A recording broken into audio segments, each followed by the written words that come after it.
आज का जो वीडियो रहने वाला है वो उन सभी बच्चों के लिए ज़रूरी है जो 9th में है, 10th में है, 11th में है, 12th में है, जो बोर्ड एग्जाम देने वाले हैं या जो पढ़ाई करते हैं। उन सभी की एक कॉमन समस्या रहती है, हम अपने दिमाग पर कंट्रोल नहीं कर पाते।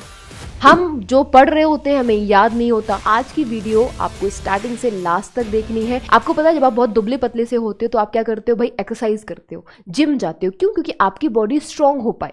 कि आपकी पूरी बॉडी में क्या है, मसल्स है। अब मसल्स को क्या करते हो आप, डेली उनको प्रैक्टिस दे रहे हो जिम जाके, तो उससे आपकी मसल स्ट्रांग होती है, फिर आपकी बॉडी स्ट्रांग हो जाती है। वैसे ही आपका दिमाग है, आपका दिमाग भी मसल की तरह ही काम करता है। मैं ये बिल्कुल नहीं कह रही कि आपका दिमाग एक मसल है, लेकिन आपका दिमाग मसल्स की तरह ही काम कर रहा है। अगर आप इसको डेली यूज में काम करोगे ना, डेली इस पर प्रेशर डालोगे, डेली प्रैक्टिस करोगे, डेली पढ़ाई करोगे, डेली समस्याओं को हल करोगे, तो आपका ब्रेन भी स्ट्रांग होगा और एक शेप में आएगा। बच्चा, जब भी आप कोई कॉन्सेप्ट पढ़ रहे होते हो, कोई क्वेश्चन सॉल्व कर रहे होते हो, कोई प्रैक्टिस कर रहे होते हो, उस टाइम पर हमारे ब्रेन में उपस्थित न्यूरॉन्स के बीच में जो कनेक्शन है वो स्ट्रांग होता है। इसे आप कहते हो न्यूरोप्लास्टिसिटी। यानी दिमाग खुद से शेप में आता है लर्निंग के आधार पर। लर्निंग के अनुसार आप किस तरीके से लर्निंग कर रहे हो, उस आधार पर आपका ब्रेन खुद से शेप में आता है। इसलिए कहते हैं रोज पढ़ाई करनी चाहिए अगर आप अपने दिमाग को तेज करना चाहते हो तो। अगर आपने अपने पढ़ाई में गैप किया, यानी आज पढ़ लिया, 4 दिन नहीं पढ़ा, फिर 5 दिन पढ़ रहे हो, फिर आपने फिर 10 दिन नहीं पढ़ा, फिर किसी की शादी आ गई, नई पढ़ाई में गैप आ गया, और जैसे ही पढ़ाई में गैप आता है वैसे ये कनेक्शन भी कमजोर होता है। और कनेक्शन के कमजोर होने के साथ आपको लगता है कि दीदी हमारा दिमाग काम नहीं कर रहा, हमें चीज़ें याद नहीं हो रही हैं, हमारे पास दिमाग नहीं है, हमारे क्लास में जो और बच्चे हैं वो फर्स्ट सेकंड थर्ड आते हैं, हम तो कुछ नहीं आते। तो वो आपको पता है दुनिया में जितने इंसान हैं सबके पास बराबर दिमाग है, बस अंतर कहाँ है, दिमाग को यूज कितना कर रहा है कौन सा इंसान, केवल दिमाग की प्रैक्टिस कितना कर रहे हो आप चीजों को लेकर, वो एक बहुत बड़ा यहाँ क्वेश्चन मार्क है। तो अभी जो मैंने आपको बताया उसको आप बहुत ध्यान से लिखना, उसको बहुत ध्यान से समझना, डेफिनेटली आपको बहुत फायदा मिलने वाला है। सबसे पहले मैं आपको बता देती हूँ, आपको एक चीज याद रखनी है। क्या याद रखना है? आपको पता होना चाहिए आपको क्या करनी है। आपको आपके ब्रेन को, आपको क्या करना है, अपने ब्रेन को डेली यूज करना है भाई। डेली यूज का क्या मतलब हुआ, डेली प्रैक्टिस करनी है, डेली चीजों को रिवीजन में लाना है। तब क्या होगा, तब आपको फील होगा कि आपका दिमाग कहां पर, लेजी मूड में नहीं जाएगा। आप लेजी मोड में नहीं जाओगे, तब लगेगा भाई दिमाग आपका स्ट्रांग हो रहा है। चीजों को क्या करना है, चीजों में रिपीटेशन लाना है भाई। आपको क्या करना है, चीजों को रोज रिवाइज करना है। रिवाइज करोगे तो आपके ब्रेन की स्ट्रेंथ बूस्टअप होगी। आप, इसका मतलब क्या होता है, इसका मतलब रिवीजन है। आप चीजों को डेली रिवाइज करो, चीजों को डेली रिवाइज करोगे, डेफिनेटली आप चीजों को डेली प्रैक्टिस में लाओगे तो आपको चीज समझ में आएंगी।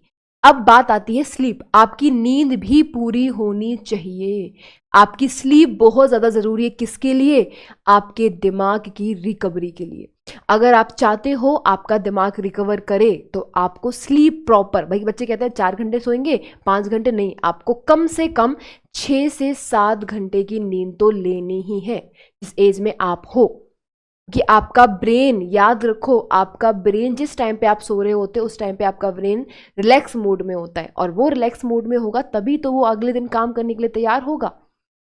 तो आपको क्या करना है, अपने ब्रेन को रिलैक्स मूड में लाना है। किसके? सो के, सोना है, प्रॉपर नींद लेनी है। इसके अलावा मैं आपको एक बात और बता देती हूँ, मिक्स प्रैक्टिस करना स्टार्ट करो बच्चा। मिक्स प्रैक्टिस का क्या मतलब है दीदी? मिक्स प्रैक्टिस का मतलब बच्चा ये है कि आप साथ में पढ़ो, आप मैथ पढ़ो, आप फिजिक्स पढ़ो, आप केमिस्ट्री पढ़ो, आप बायो पढ़ो। बच्चे क्या करते हैं, आज मैथ पढ़ लेते हैं, कल फिजिक्स पढ़ लेते हैं, परसों मैथ। ऐसा नहीं करना है आपको। आप अपने दिमाग को जितना यूज में लाओगे ना उतना वो मल्टीटास्किंग बनेगा। जितनी प्रैक्टिस करोगे ना उतना वो मल्टीटास्किंग होगा। लोग, ये अगर कोई आपको कहता है ना कि मैथ एक दिन पढ़ लो, एक दिन फिजिक्स पढ़ लेना, एक दिन केमिस्ट्री, बिल्कुल नहीं करनी है। आप अपने दिमाग को किसी एक चीज के लिए कंफर्टेबल कर रहे हो। अगर एक ही चीज को पढ़ रहे हो तो फिर वो दूसरी चीज में लगेगा ही नहीं। इसीलिए आपको हमेशा जब भी आप किसी चीज की प्रैक्टिस करो या किसी चीज को पढ़ रहे हो तो आप मिक्स चीजों के साथ जाओ। कि जब आप मिक्स चीजें पढ़ते हो ना तो फ्लेक्सिबिलिटी आती है, और फ्लेक्सिबिलिटी के साथ ही आपका दिमाग कैसा बनता है, मल्टीटास्किंग। याद रखना, अगर आप अपने ब्रेन को मल्टीटास्किंग बनाना चाहते हो तो आपको चीज़ों को ज़्यादा पढ़ना होगा। ऐसा नहीं कि एक दिन में 100 टॉपिक पढ़ना, नहीं, आप सबके एक एक टॉपिक ले लो या दो दो टॉपिक, जो जिसमें आप कंफर्टेबल हो उतने टॉपिक लेके पढ़ो, लेकिन मिक्स प्रैक्टिस करो। यहाँ पर सबसे ज़्यादा ज़रूरी जो चीज़ है वो है आपका डिसिप्लिन। डिसिप्लिन से ही क्या होता है, मोटिवेशन आता है। सबसे ज़्यादा ज़रूरी आपका डिसिप्लिन है। अगर आप चीज़ों को डिसिप्लिन में करते हो, डेली करते हो, यहाँ पर डिसिप्लिन का मतलब आपके डेली यूज़ से है, आपके डेली वर्क से है।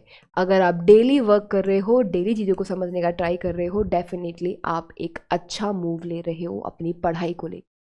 इसीलिए हमें अपने पढ़ाई में कभी भी गैप नहीं करना चाहिए। अगर आप पढ़ाई में ज़्यादा गैप करते हो तो कनेक्शन कमज़ोर होता है, और कनेक्शन कमज़ोर होने के साथ साथ आपका दिमाग स्ट्रॉन्ग नहीं होता, आपका दिमाग आपकी लर्निंग के आधार पर शेप में नहीं आता। फिर आपको लगता है कि दीदी हम अपने दिमाग पे कंट्रोल नहीं कर पाते, हम रील देखने में क्योंकि वहाँ पर आपका दिमाग ज़्यादा लग रहा है। आप दिन में आप देख लेना, सबसे ज़्यादा टाइम अगर जो बच्चा पढ़ रहा है उनका तो फ़ोन में रहता ही है, लेकिन जो नहीं पढ़ रहा उसका टाइम कहाँ जा रहा है, रील देखने में। तो आपका दिमाग उस अकॉर्डिंग कैसा हो गया है, कन्वर्ट हो गया है, इसलिए वो कहता है भाई रील देखना है, रील देखना है, और रील देखने के चक्कर में फिर गड़बड़ हो जाती है। तो ये चीज़ आपको ही समझनी है। इसीलिए कहते हैं कि डिसिप्लिन मेंटेन करना है, डेली पढ़ाई करनी है, उसके आधार पर ही आप अगर चीज़ों को प्रॉपर तरीके से काम करते हो तो सारी चीज़ें बहुत इजी हो जाएंगी। उम्मीद है कि आपको आज की क्लास समझ में आई होगी, चीज़ें आपके लिए क्लियर हुई होंगी। जहाँ पर भी आप लोगों को कोई डाउट है या कोई क्वेश्चन रहता है या किसी और टॉपिक पर आप वीडियो चाहते हो तो मुझे कमेंट बॉक्स में ज़रूर बता देना, हम डेफिनेटली उस पर वीडियो बनाएंगे और आप लोगों की ज़रूर हेल्प होगी। नमस्कार, थैंक यू सो मच।